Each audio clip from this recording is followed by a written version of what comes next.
भाई किसी मित्र ने पूछा है, what is the difference between a fact and a perspective. सब और भी सवाल हैं बहुत सारे, लेकिन इसको लेंगे अभी।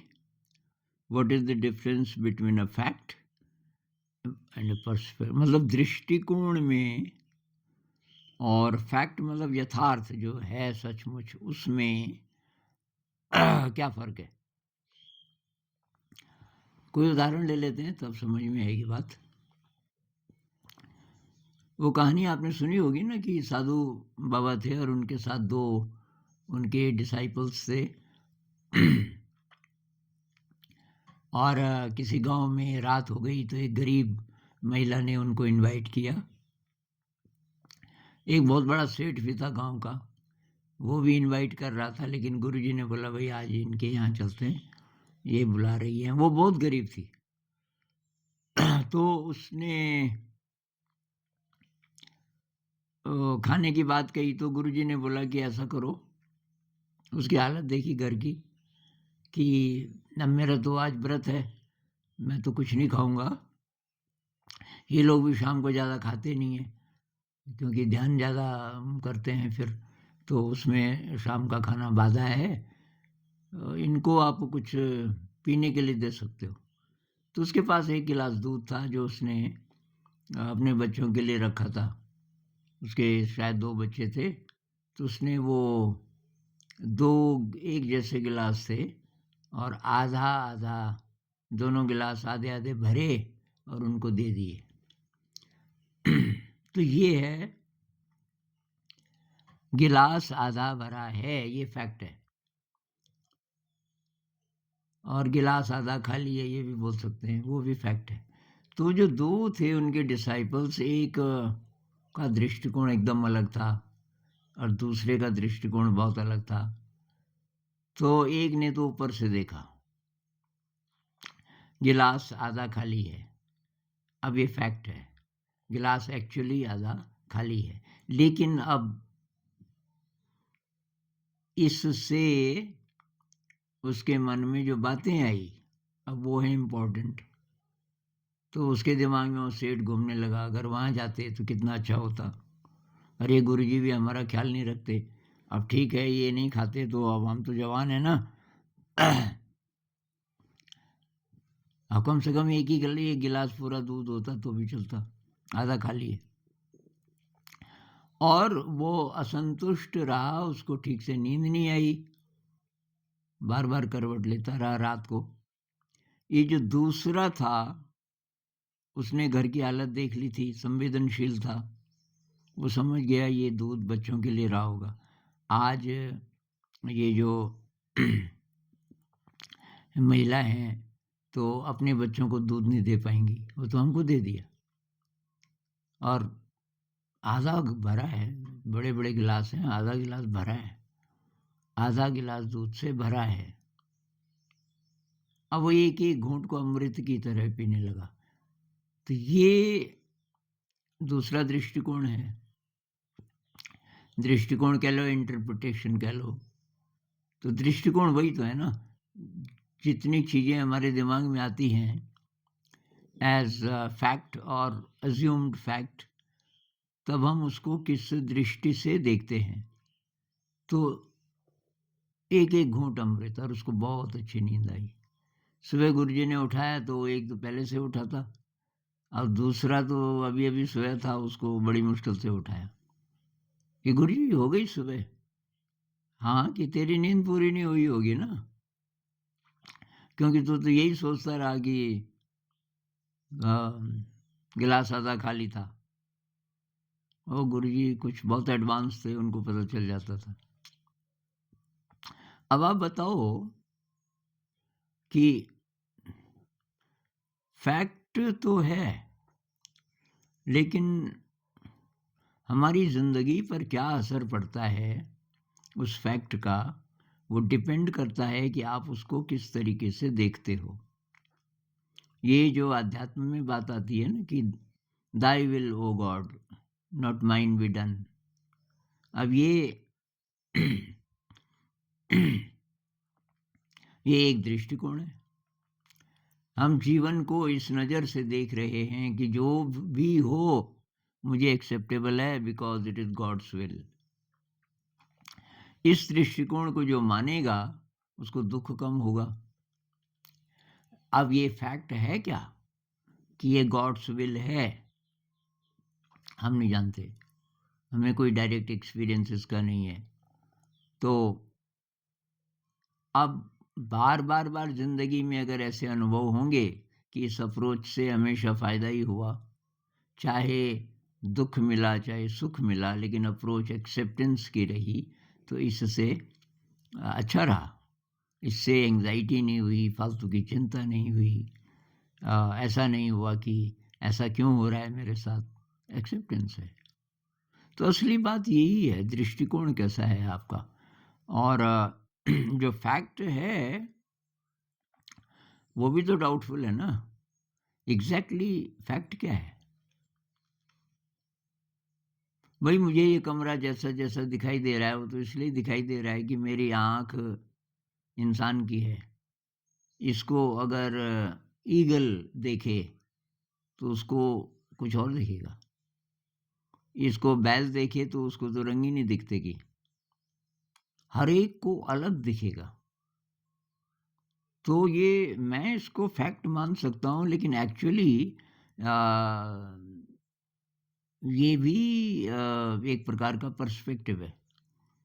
ये नेचर ने मतलब ऐसा कुछ बनाया है कि I can only see this way. जो दिख रहा है मुझे यही दिख सकता है क्योंकि मैं इंसान हूँ। अब और बारीकी में जाओ, कोई क्वांटम फिजिसिस्ट होगा वो तो बोलेगा कि ये है ही नहीं, जो भी तेरे को दिख रहा है ये है ही नहीं, because essentially there is no matter. Quantum physics तो ये भी बोलती है ना, मैटर तो है ही नहीं, पदार्थ नहीं है, केवल वेव्स हैं। खेलो वेव्स इन एम्प्टीनेस। ये ब्रह्मांड क्या है? ये तरंग ही तरंग है। एक विराट शून्य में तरंगे हैं। ये सब तरंग है। तो अफेक्ट क्या है? तो जैसा हमें दिखता है फिलहाल हम उसको फैक्ट मान सकते हैं, लेकिन उसकी भी तब असली इंटरप्रिटेशन क्या है वो है बात। तो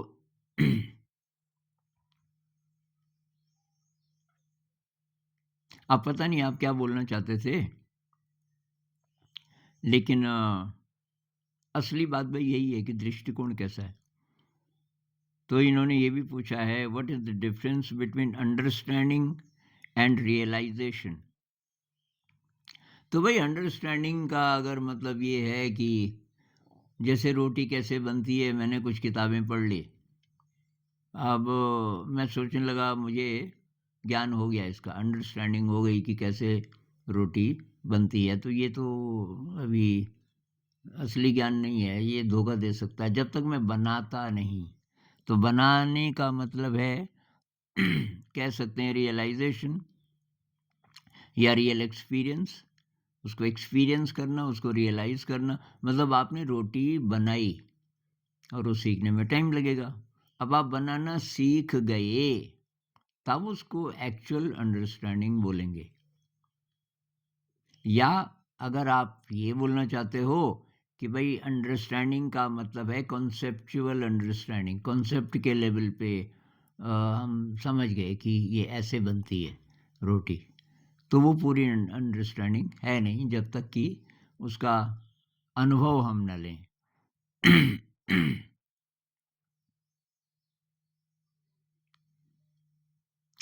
एक इन्होंने ये भी पूछा है कि अगर everything and everybody is impermanent तो हमें ये बात पता क्यों नहीं चलती। क्योंकि हमें ये सही तो लगता है, पता तो चलती है। थोड़ा सा भी आप सोचो कि भाई हर चीज़ तो चलायमान है, हर चीज़ ख़त्म होगी, लेकिन ये ऊपर ऊपर से पता है, मतलब इसका ये गहरे में नहीं छूती। उदाहरण के लिए मृत्यु, कि भाई ये शरीर इम्परमानेंट है, ये ज़िंदगी मेरी इम्परमानेंट है, मृत्यु की तरफ जा रही है, एक दिन ये ख़त्म हो जाएगा। अब ये रैशनल लेवल पे आराम से हम समझ जाते हैं, बोल भी लेते हैं कि हाँ जी, ये तो है ही, सभी को जाना ही है। लेकिन अगर इसकी रियलाइज़ेशन हो जाती, मतलब ये सचमुच हम जान जाते गहराई से, तो एक क्षण में ज़िंदगी बदल जाती। तब तो जीने का अंदाज़ ही बदल जाता ना, कि भई ये मैं फालतू चीज़ों में तो नहीं टाइम वेस्ट कर रहा, ये तो सब जाने वाला है। तो फिर तत्व किस चीज़ में है? मतलब तब क्या करें? तो तब जो असली चीज़ है वो तब आती।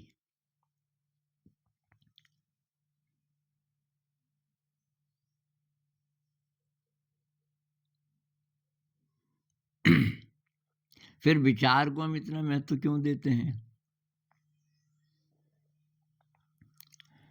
विचार ही विचार में जीते हैं ज़्यादातर। महत्व इसलिए देते हैं कि भई वही है हमारे पास, शब्द की दौलत है। शब्द ही शब्द इकट्ठे कर दिए, सारी शिक्षा व्यवस्था शब्द ही तो है, रियलाइज़ेशन का है। एक्चुअल प्रैक्टिकल रियलाइज़ेशन बहुत कम। उसी तरह फिर रिलिजन में है, लोग रिलीजियस बुक्स पढ़ लेते हैं, वेद उपनिषद वगैरह कई-कई साल से लगे रहते हैं, और अब बहुत लोगों को ये वहम हो जाता है कि मैं समझ गया। जबकि मैंने सुना है कि ये वेदों के अंत में तो ये रहता है कि नेति नेति, ऐसा नहीं है।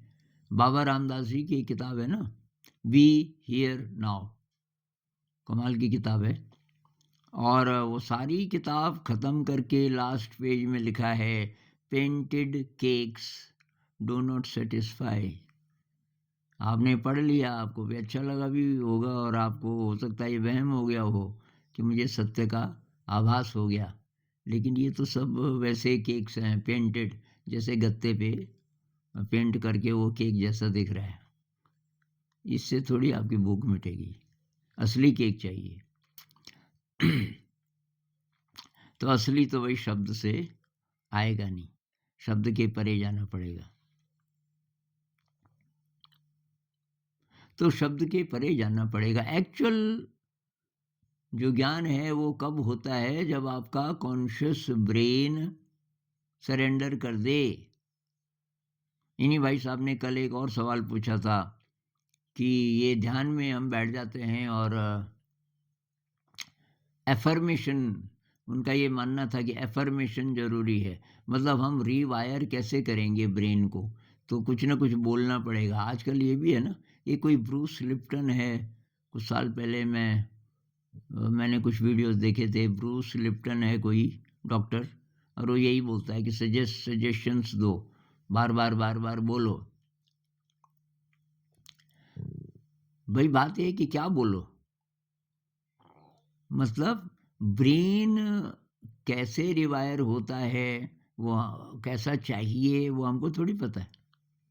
आपको एक आध बात पता होगी नोन में से, जो ज्ञात आपका एक्सपीरियंस है अभी तक का, उसके आधार पर आप कुछ कुछ बोल सकते हो। लेकिन ब्रेन की जो डेप्थ्स हैं वो तो अभी अननोन है ना। मतलब ब्रेन को कैसे रिवायर आप करना चाहते हो, ये कॉन्शियस ब्रेन फैसला नहीं कर सकता, उसको कुछ पता नहीं है ज़्यादा। तो ब्रेन की रिवायरिंग कैसे होगी, ये बहुत सारे एक्सपेरिमेंट्स हैं। ये जो विपस्सना मेडिटेशन करते हैं ना, मशीन के अंदर डाल देते हैं उनको, एमआरआई मशीन क्या बोलते हैं उसको, तो 1 घंटे में कहाँ से कहाँ परिवर्तन हो जाता है। तो कॉन्शियस ब्रेन तो कुछ भी नहीं कर रहा। कॉन्शियस ब्रेन को शुरुआत में थोड़ा काम दे देते हैं ताकि वो बिजी रहे। मतलब सांस को महसूस करो, शरीर को महसूस करो, शरीर की संवेदना महसूस करो, ताकि वो और फालतू सोच न सके, फैक्ट के साथ रहे। अब सांस तो फैक्ट है ना, शरीर भी है, शरीर में संवेदना पैदा होने लगी तो एक्चुअली हो रही है। तो ब्रेन को हम आदत डाल रहे हैं कि स्टे विद द फैक्ट, और तब वो फालतू सोचेगा नहीं, फालतू सोच विचार नहीं चलेगी, कल्पना नहीं चलेगी। तो विपस्सना मेडिटेशन में कुछ नहीं करना आपको, कोई प्रार्थना की ज़रूरत नहीं है, और किसी एफर्मेशन की ज़रूरत नहीं है, क्योंकि उद्देश्य ये है कि कॉन्शियस ब्रेन धीरे धीरे धीरे धीरे धीरे चुप हो जाए। और ऐसे क्षण आते हैं जब कॉन्शियस ब्रेन जैसे कि है ही नहीं, आप किसी दूसरे स्पेस में पहुंच गए। वो जब अनुभव होते हैं दूसरे स्पेस में पहुंचने के, जिसकी बहुत बार अवेयरनेस भी नहीं होती आपको, जब आप उसमें से बाहर आ जाते हो तब पता चलता है कि यार अभी कुछ क्षण ऐसे हुए कि मेरे को पता ही नहीं मैं यहाँ था अभी। तो वो हैं रिवायरिंग के क्षण। उस समय आपका ब्रेन पता नहीं कितना कितना बदल गया होगा।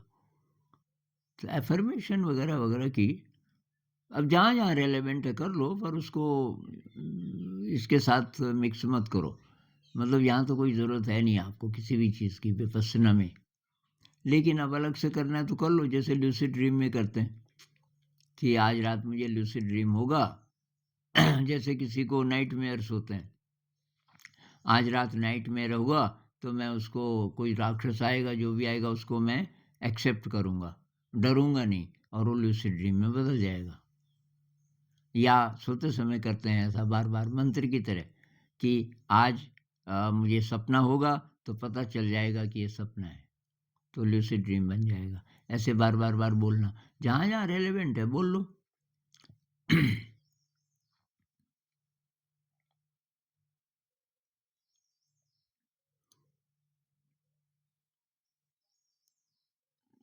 तो ये जो विचारों में हम जीते हैं, एक सवाल इनका ये भी है, हमें ये पता क्यों नहीं चलता कि ये असलियत नहीं है।